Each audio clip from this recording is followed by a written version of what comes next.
Hey guys, today we talk about a topic that is not too popular. That is the decline of the true Dhamma as it is taught by the Buddha. The Buddha has predicted that his Dhamma will only last for a time before it slowly starts eroding away. While we still have access to it nowadays, it is kind of on, well, let's call it life support, even if there are many more schools around than at the time of the Buddha. So there are many more Buddhists, but not all of them are actually practicing what the Buddha really taught. Today we learn about how and why the Buddha predicted this Dhamma and what we can do to at least slow the process down.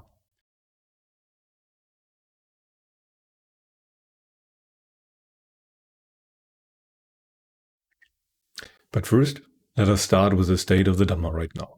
If you are following famous teachers like Bandaji or Ajahn Chah, then you will find that they more or less call the Dhamma in their countries of origin corrupt, on life support, and very different than what the Buddha actually taught. People barely meditate and most follow meaningless rituals and political tasks. They sometimes marry people, they chant more than they do anything else, or things like that. Things that are very divorced from the original teachings in the suttas. Oftentimes, they do not even know what true meditation is and waste away their time being monks. It's more of a profession than anything else. There are even places where people hand out stream enterer certificates at universities that have no other goal than to get you some cessation event, and then they hand you a piece of paper. It really has come this far in some places on earth. Or in short, the Dhamma and the way people approach it is very much not what it once was in most places. There are still places where people teach the good Dhamma, by the way. While Dhamma practice always was and always will be a niche interest, there were times when there were at least a bit more serious practitioners, namely at the Buddha's times. That was the only real high time for Dhamma practice. From then, things kind of just went downhill, as we will soon see from a few sutta citations. And right now, we have at least several dozens of different schools of Buddhism that all follow their own path, and not all of them can be right at the same time.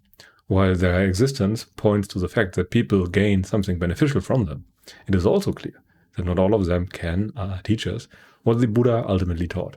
They must emphasize things differently. 50 different practices cannot all be the one thing that the Buddha taught. Just to give you an idea of the major flavors, there are Theravada, Mahayana, Vajrayana, Zen, Pure Land Buddhism, Nichiren Buddhism. I hope I have pronounced that rightly. Just to name a few. And among those are several more sub-schools and even more, small groups of practitioners that practice according to their own, what they feel right. So whatever they teach, it must be some kind of situational truth and not the ultimate truth that the Buddha was teaching. The suttas point toward the ultimate truth, toward the hardwood of the Dhamma, toward the functional core that cannot change. And whatever other people do might work for some people, but not for all. And I like to stick to the ultimate truth on this channel. And even at the second Arahant summit after the Buddha's parinibbana, where his body died, there were already 18 different schools of Buddhism. And again, not all of them can be right at the same time. And most of them almost immediately moved away from the true Dhamma and vanished over time, and there's no reason to assume that today's schools would be any different when it comes to history. Some of them even declared the original suttas to be wrong, so they directly went against the Buddha, while still calling themselves Buddhist, and that is a part that I usually do not understand. How can you be so divorced from the original teachings and still want to call yourself a Buddhist? But anyway, those who think that the entire process would take a long time to develop would be very wrong.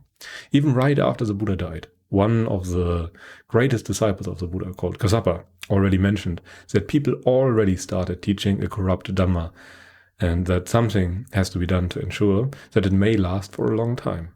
But not only that, but directly after the Buddha entered parinibbana, there were monks who celebrated because they no longer had to abide by all the strict rules that the Buddha laid out. They obviously haven't even gained an inkling of understanding when it comes to the Dhamma. And today, it is not much better, and I would assume that the vast majority of people have no idea what all the teachings of the Buddha really were for, and why those rules might actually be a good idea. You could just have a look at the suttas and get an idea of what the Buddha emphasized and taught, and then compare it with what modern schools of Buddhism teach. The first thing that will surprise you is that you will never find any of the modern meditation methods in the suttas. You have to really bend the truth and interpret the suttas in various different ways to make any kind of formal meditation teaching out of it. In fact, barely any sutta is about modern styles of meditation at all. Most suttas are about virtue, about wisdom, about suffering, about craving, and about the gradual training to stop all of this. And if you have a look at modern schools, you barely find any of that anymore. They rarely even mention craving and focus just on selected aspects of the teachings they like the most. If there is any clear sign that something went wrong, then this is a very red flag. If you try to cut away something that the Buddha called essential, called the hardwood, then you kinda know that it has to be wrong. Sadly, it is only natural and human to slowly or sometimes quickly move away from the Dhamma, because it is against the grain of the world, as the Buddha explained. The way of the world is sensuality. People want to feel good, and their striving is in that direction. The human mind will always make meditation about feeling good, even though the Buddha stated that it is kind of the opposite. Dhamma is against the grain. You want to transcend your feeling, gain distance from your feelings, become disattached from your feelings. But sensuality is the default, and it takes tremendous effort, and a long time of practice is necessary to go against that. Those invisible forces of craving and feelings that pressure you will always erode the Dhamma away, even to the point of interpreting the Dhamma in a sensual way, and thus creating a counterfeit, as the Buddha explained it.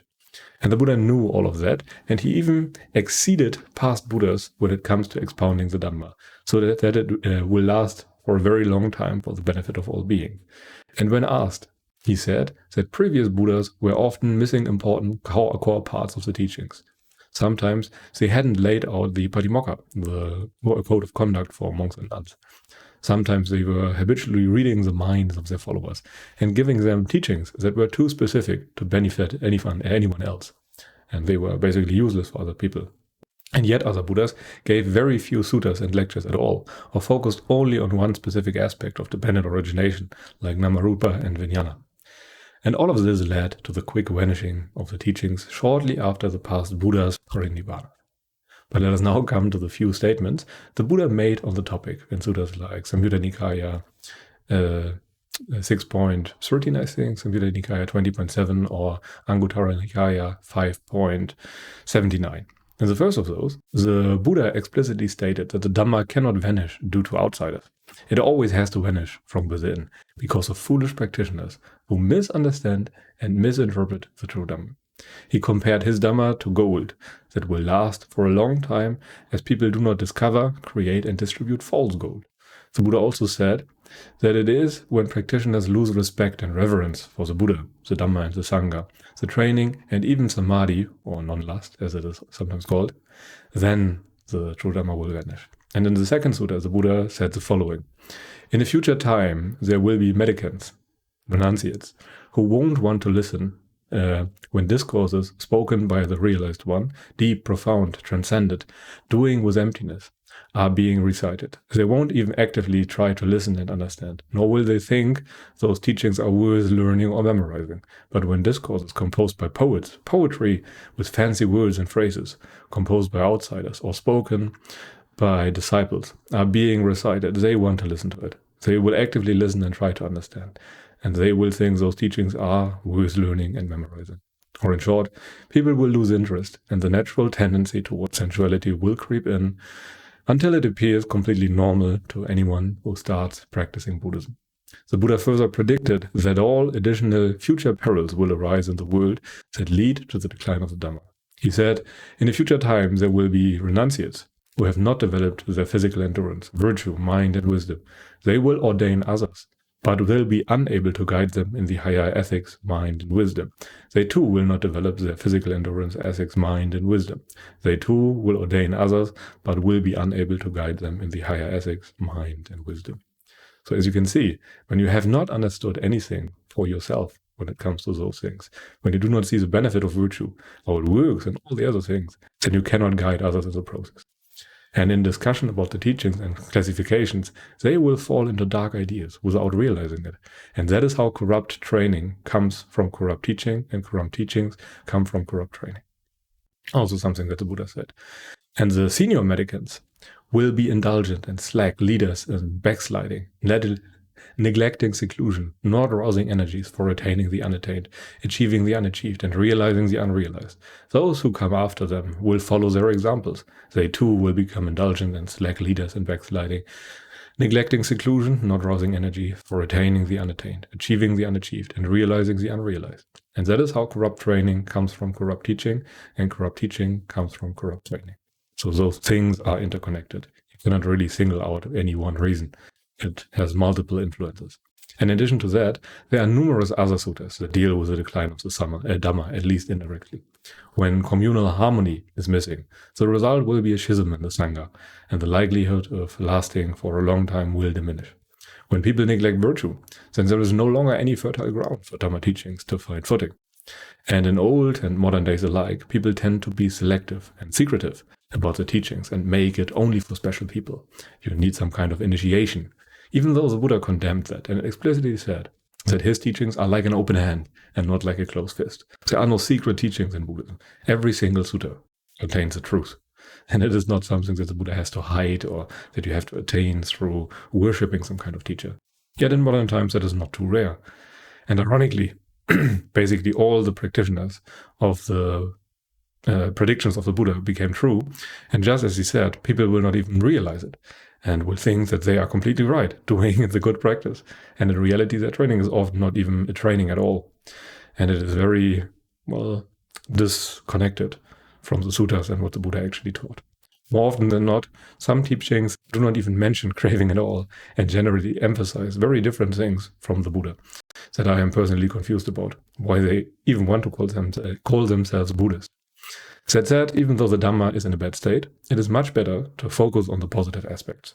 The Buddha did say too that he does not care how many people enter the city of Nibbana, but those who enter all come in through the same gate. Instead, we should be happy that there still is the good Dhamma around, that we can follow and that we can practice to gain freedom from suffering. Also, we can add our part to making it stay alive, simply by practicing rightly. Others will be inspired and start following your example. Humans simply are like that. They imitate others that they surround themselves with. Respect and reverence the Buddha, Dhamma, and the Sangha. Train non-lust, train jhana, and avoid all those things as the Buddha encouraged us to avoid.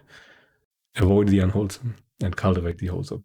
The Dhamma will vanish sooner or later, but it is a good thing to keep the wheel spinning a little bit longer. That said, most of that comes from you practicing rightly and not from spreading the teachings or something like that. That would be misguided effort. Those who seek the Dhamma will find it. Your job is just to practice rightly. Anyway, let us now come to the most important part. The true Dhamma is right now on life support, and it will vanish sooner or later, but that is a natural cause of things. That is just how things are, but we can keep spinning the wheel a little bit longer by practicing rightly. Keep up the gradual training, and the Dhamma will last longer as a byproduct. Try not to be fooled by counterfeits, and when in question, stick to the way the Buddha most likely taught the Dhamma. Stick to the suttas and try to practice what is in there. That is literally the highest chance you will have at success. The oldest teachings that we have are very likely the closest one to the Buddha. But anyway, this should be enough for today. Thank you very much for listening in. If you enjoy what I do, feel free to like and subscribe. But until then, I wish you a pleasant day and goodbye.